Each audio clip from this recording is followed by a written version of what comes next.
Nepal premier league season 2 अन्तर्गत हिजो भएको चितवन राइनोज र जनकपुर बीचको खेलमा चितवन राइनोजलाई 6 विकेटले पराजित गर्दै जनकपुर बुल्सले एनपिएलमा पहिलो जित हासिल गरेको छ। अनिल कुमार शाहको उत्कृष्ट ब्याटिङसँगै पहिलो जित निकाल्न सफल भएको जनकपुर बुल्स प्लेअफको दौडबाट भने बाहिरिसकेको छ। यो हारसँगै चितवन राइनोजलाई यात्राको लागि भने धक्का लागेको छ। यो हारसँगै चितवन राइनोज पोइन्ट्स टेबलको 5औं स्थानमा झरेको छ। अब चितवनले खेल्न बाँकी 2 खेलमा 100% जित निकाल्न सकेको स्थितिमा नेट रन रेटको आधारमा टुङ्गो लाग्नेछ।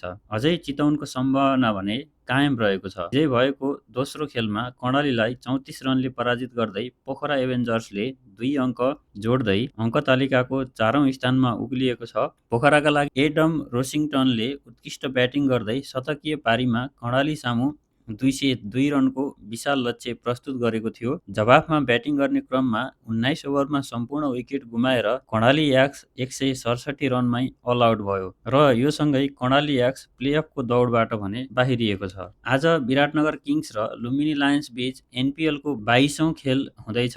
यस खेलमा विराटनगरले जित हासिल गरेमा प्लेअफको यात्रा सुनिश्चित गर्नेछ भने लुम्बिनीलाई आजको खेल जित्नै पर्ने दबाव रहेको छ। आजको खेल गुमाएको खण्डमा लुम्बिनी लायन्स प्लेअफको यात्राबाट बाहिरिनेछ। कृपया तपाईहरूलाई आजको भिडियो कस्तो लाग्यो?